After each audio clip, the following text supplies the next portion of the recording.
আসসালামু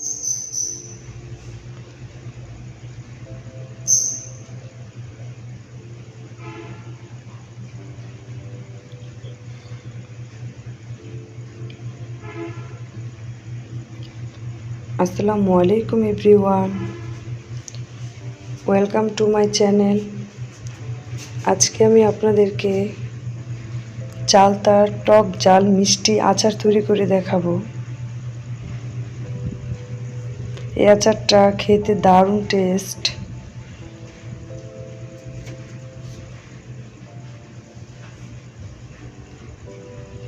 এখানে আমি আচারের জন্য কিছু চালতা নিয়েছি। এখন এগুলোকে আমি সুন্দর করে পিস পিস করে কেটে নিব। আর এখানে কিছু পাঁচ ফোড়ন হালকা তেলে ফাঁকি করে নিয়েছি। এবার আমি চালতাকে 4 ভাগ করে কেটে নিয়েছি। এখন একটু ভালো করে ছিলে নিব। আপনারা চাইলে খোসার সাথেও কেটে নিতে পারেন, তবে ছিলে নিলে আচারের কালারটা দারুণ আসে।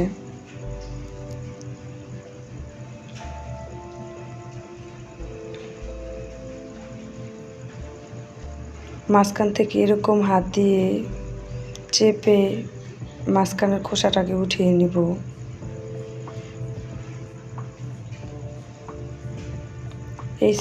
এখন চিকন চিকন করে কেটে নিব।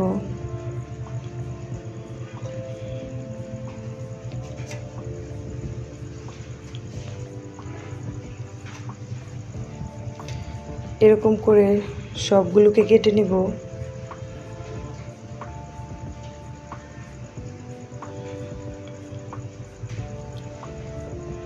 এবার এগুলোকে কেটে ভালো করে ধুয়ে নিয়েছি। এখন একটা হাঁড়িতে নিয়েছি, কিছু পরিমাণ পানি দিয়ে চুলাতে বসিয়ে দিব।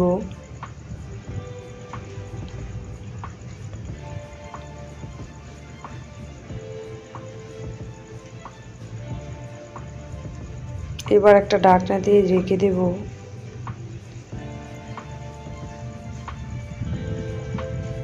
কিছুক্ষণ পরে ঢাকনাটাকে উঠিয়ে একটু নেড়ে চেড়ে দিব। আর দিয়ে দিব 1 চা চামচ লবণ।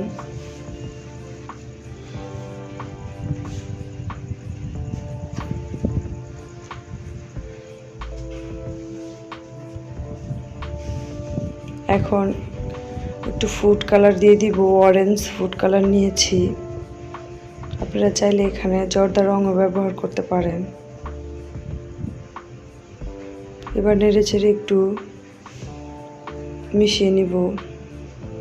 এখন চুলা থেকে নামিয়ে নিব কিছুক্ষণ জাল করে। এবার চালতার টুকরাগুলো ঠান্ডা হলে হাত দিয়ে এরকম একটু চেপে চেপে নেব। এরকমভাবে চেপে নিলে আচারের মিষ্টিটা ভালোভাবে বসে। এবার চলে যাব মূল রান্নায়। একটা কড়াইতে এখন অল্প পরিমাণে একটু সরিষার তেল দিয়ে দিব।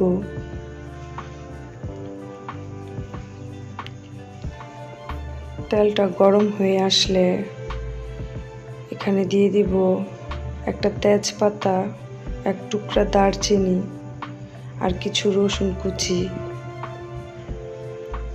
চুলার আঁচটাকে মিডিয়ামে রেখে আচারটা তৈরি করব। রসুনের টুকরোগুলো ব্রাউন হয়ে আসলে এখন এখানে দিয়ে দিব কেটে রাখা চালতার টুকরাগুলো।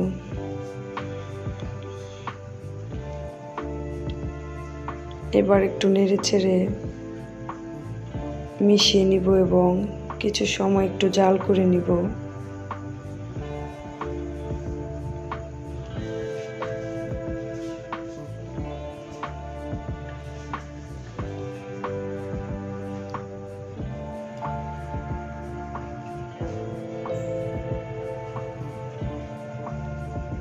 কিছু সময় জাল করার পর এখানে দিয়ে দিব গুড় 1.5 কাপ।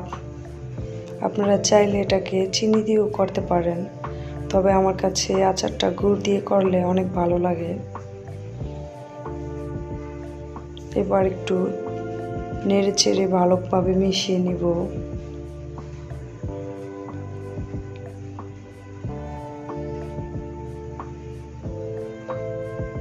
দিয়ে দিব হাফ চা চামচ লবণ, কারণ আমি এর আগে এটাকে লবণ দিয়ে সিদ্ধ করেছি।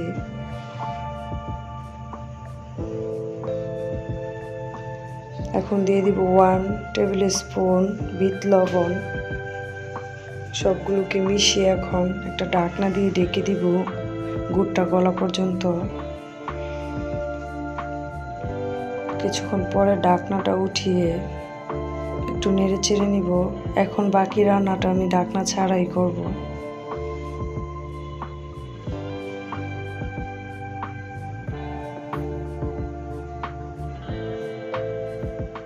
এখানে আমি আচারের কালারটা সুন্দর আসার জন্য জর্দা রং দিয়ে দিচ্ছি 1 টেবিল স্পুন।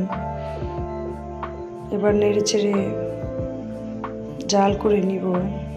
গুড় থেকে যে পরিমাণে পানি উঠেছে তা শুকানো পর্যন্ত জাল করব। মাঝখান দিয়ে একটু করে নেড়ে দিব। এবার দিয়ে দিচ্ছি 1 টিস্পুন ফাঁকি করে রাখা পাঁচফোড়ন।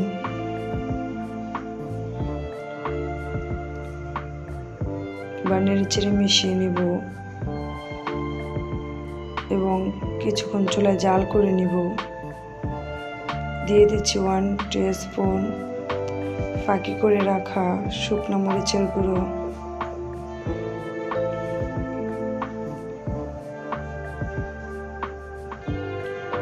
এখানে আমি আগে থেকে শুকনো মরিচ টেলে ফাঁকি করে নিয়েছি।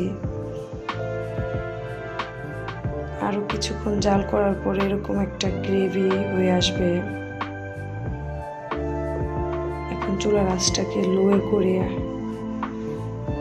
কিছুক্ষণ জাল করে চুলা থেকে নামিয়ে নিব। আচারটা তৈরি হয়ে গেছে, এবার নামিয়ে নিচ্ছি। দেখতে পাচ্ছেন কত সহজে টক ঝাল মিষ্টি চালতার আচার তৈরি করে ফেললাম। ভিডিওটি ভালো লাগলে অবশ্যই লাইক, কমেন্ট, শেয়ার করবেন। নতুন ভিডিও পেতে অবশ্যই চ্যানেলটিকে সাবস্ক্রাইব করবেন। আল্লাহ হাফেজ।